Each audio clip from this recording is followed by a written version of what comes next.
Hey everyone, I'm Ben and you're watching The Snecker Show, and we're about to answer the age-old woodworking question of what is the shortest piece of wood that you can actually put through a thickness planer without having a disaster on your hands. Now, in another video, I got busted putting this piece of plum wood through that machine. And if you read the manual, they say that the shortest piece of wood that you should plane is 12 inches. That's been the same for almost every planer I've ever owned, but I ran this through nevertheless. And when I did it, I really didn't give it much thought because I've done this so many times that it's kind of second nature to me. But that's because I actually know the limitations of the machine. I was taking what I would call a calculated risk, meaning that I knew what the reason was for the manufacturer recommendation. I knew there was some wiggle room in there. I also knew what would actually work. So when I put that piece of wood into the planer, I knew it was going to come out fine on the other side. We're going to take a look at how you can figure out for your planer, or if you have a different model, or for this model, what is the actual shortest size that is going to work, so that we don't just have to go off of somebody else's anecdotal evidence about, I heard this or my buddy said that. Those stories are great. Sometimes when people say that I heard that you can do this and it'll still work, maybe they just got lucky, and maybe you won't get lucky. So if you don't understand why something did work or why it didn't work, it doesn't really help you out that much. It's just a story. So let's crack this joker open. I already have the safety guard removed from the side so we can see inside a little bit better, and maybe we'll even try something a little bit wild. This is the underside of the planer body, and now we can see what's going on as the board passes through. First, it's going to hit this bar here, which is what raises up the depth indicator. It shows you how much wood you're going to be removing as it passes through. And then it hits the infeed roller. Infeed roller grabs the board, pushes it over to the cutter head, where the spinning cutter head begins to shave wood off of the top.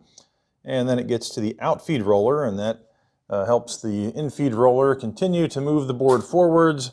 And at some point, it's going to be released by the infeed roller, and the outfeed roller will continue, as the cutter head is still spinning and cutting, to push the board out of the back.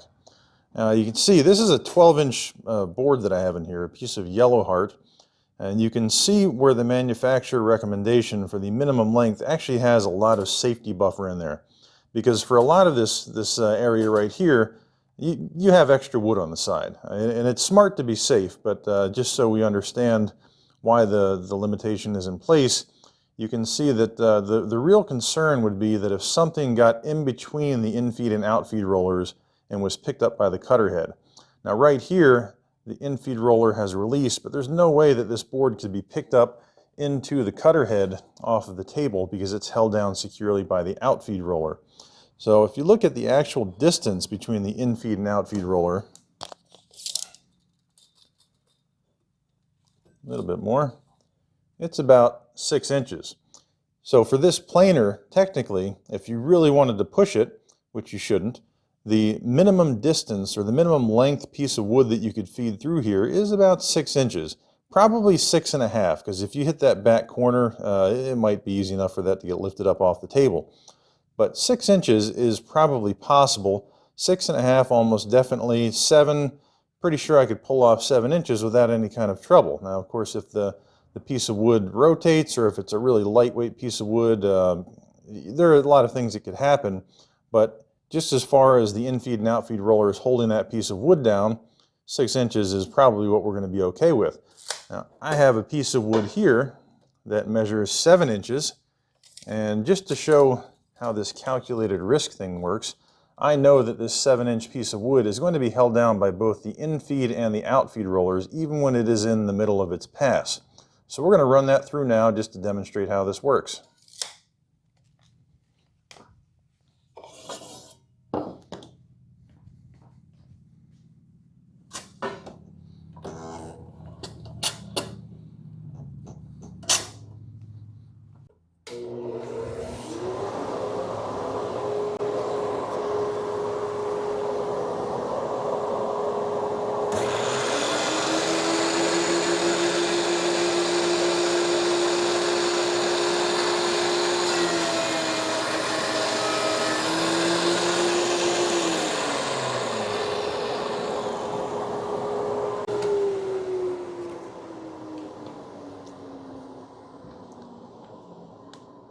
Well, as you can see, that worked out great. Let's watch it again in slow motion.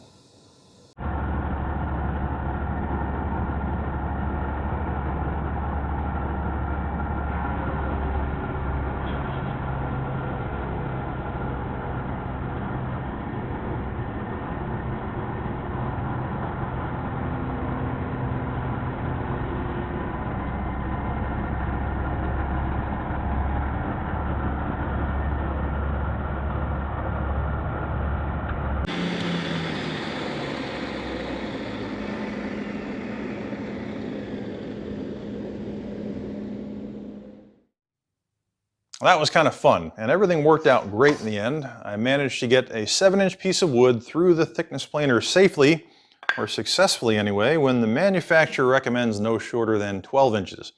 The reason it worked out that way is because it was not because I just tried shorter and shorter pieces of wood until something kicked back and ruined my planer. It's because I took the time to look under there and measure between the rollers, figure out why that manufacturer recommendation was in place, and then proceed safely. That's a calculated risk as opposed to just taking an unnecessary risk.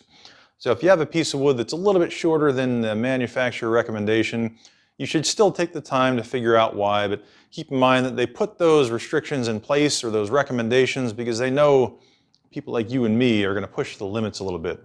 Don't just push the limits, know why the limits are there, and then push the limits. I hope this made you a more practical and safe and efficient woodworker, and lets you get a little more utility out of your planer than you might have otherwise had. So thanks for watching, and go make something cool, and if you can, give it away to somebody who would enjoy it. Have a great day.